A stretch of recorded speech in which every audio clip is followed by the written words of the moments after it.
সুপ্রিয় দর্শক, আসসালামু আলাইকুম। সাবিয়াস রেসিপিতে আপনাদের স্বাগত। আজকে আমি বারবিকিউ পিৎজা তৈরি করব, একদম সহজভাবে যে কেউ তৈরি করে নিতে পারবেন। এই পিৎজাটা খেতে এতটা মজার হয়, বাচ্চা থেকে বড় সবাই অনেক বেশি পছন্দ করবে।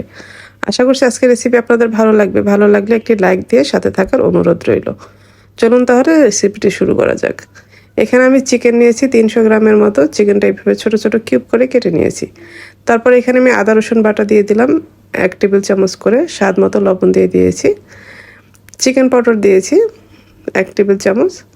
গোলমরিচের গুঁড়া দিয়ে দিয়েছি। আমি এখানে সাদা কালো দুইটাই দিয়েছি 1 চা চামচ করে। তারপর সয়া সস দিয়েছি আমি এখানে 1 টেবিল চামচ। মাস্টার্ড সস দিয়েছি 1 চা চামচ। মরিচের গুঁড়া দিয়েছি, ঝাল অনুযায়ী আপনারা দিবেন, যে যেরকম ঝাল পছন্দ করবেন। তারপর বারবিকিউ সস দিয়েছি আমি এখানে 2 টেবিল চামচের মতো। আর চিলি সস দিয়েছি 1 টেবিল চামচ। আর সামান্য পরিমাণ তেল দিয়েছি। এখন সব মশলার সাথে চিকেনটা খুব ভালোভাবে মেখে নিব। মেখে নেওয়া হয়ে গেলে আমরা চুলায় চলে যাব। চুলায় একটি ফ্রাই প্যান বসিয়েছি আমি। সামান্য তেল দিয়ে আমি চিকেনটা দিয়ে দিলাম। এখন চিকেনটা আমরা রান্না করে নিব। এখানে কোনো পানি ইউজ করব না আমরা। ঢেকে দিলে দেখবেন বেশ পানি বের হবে চিকেন থেকে। সেই পানি দিয়ে কিন্তু চিকেনটা রান্না হয়ে যাবে। আর চিকেন রান্না করতে কিন্তু বেশি সময়ও লাগে না। এরপরে আমি এখানে চিলি ফ্লেক্স আর অরিগানো দিয়ে দিয়েছি। দিয়ে এটা নেড়েচেড়ে আমি নামিয়ে নেব। চিকেনটা রান্না কিন্তু আমাদের হয়ে গেছে। এখন আমি পিৎজার জন্য ডো তৈরি করে নিব। এই জন্য আমি এখানে একটা বড় বোল নিয়েছি। এখন এখানে আমি 2.5 কাপের মতো ময়দা দিয়ে দিয়েছি। এখন আমি এখানে গুঁড়া দুধ দিয়ে দিব 2 টেবিল চামচ দিয়েছি। চিনি দিয়েছি 2 চা চামচ। ইস্ট দিব এখানে আমি 1 টেবিল চামচ। এখন সব কিছু খুব ভালোভাবে মিশিয়ে নিব।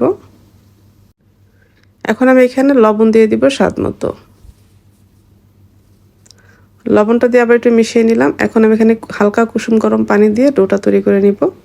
পানিটা কিন্তু আমরা একসাথে দিয়ে দিব না, আমরা অল্প অল্প পানি দিয়ে ডোটা তৈরি করে নিব। খুবই সফট একটি ডো তৈরি করতে হবে।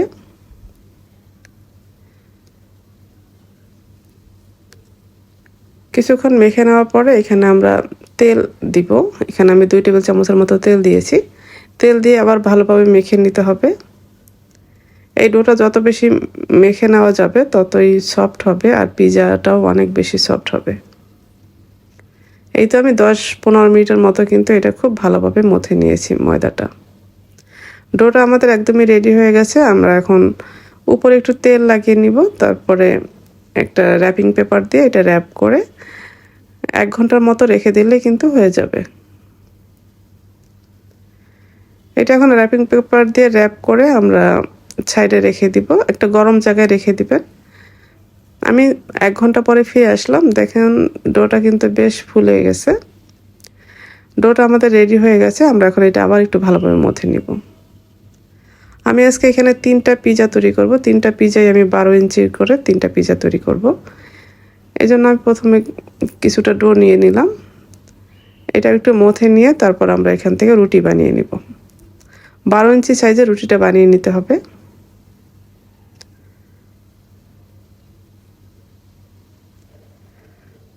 রুটিটা বেলে নেওয়ার হয়ে গেলে তারপরে আমরা যে পিৎজা প্যানে আমি পিৎজাটা বেক করব, প্যানে কিন্তু আমি একটু তেল লাগিয়ে নিয়েছি। তারপর উপরে একটু ময়দা ডাস্ট করে দিলাম। এখন পিৎজা রুটিটা দিয়ে দিব। এখন একটা কাঁটা চামচের সাহায্যে এভাবে একটু ছিদ্র করে দিব, যেন পিৎজাটা খুব বেশি ফুলে না যায়। এখন আমি এখানে সস দিব। যেহেতু বারবিকিউ পিৎজা, আমি বারবিকিউ সস দিয়েছি। আর এখানে রেড চিলি সসটা দিয়েছি। এখন এটা পুরো পিৎজার রুটির গায়ে আমি এটা খুব সুন্দরভাবে কিন্তু মাখিয়ে নিয়েছি সসটা। তারপর এখানে আমি চিজ দিয়েছি, মোজারেলা চিজ। পিৎজায় কিন্তু যত বেশি চিজ দেওয়া যাবে ততই খেতে মজা হয়। আমি এখানে আমার পরিমাণ মতো চিজটা দিয়ে দিলাম। এরপরে আমি যে চিকেনটা রান্না করেছি চিকেনটা দিয়ে দিব।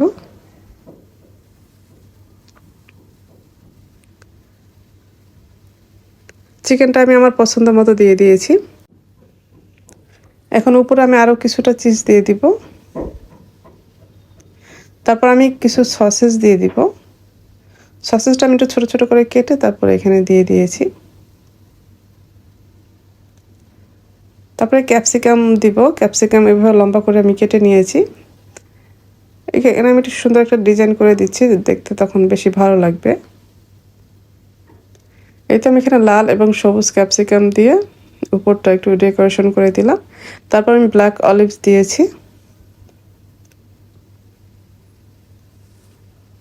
এখন কিছু পেঁয়াজ দিয়ে দিব, পেঁয়াজ এভাবে স্কোয়ার করে কেটে তারপর দিয়ে দিব।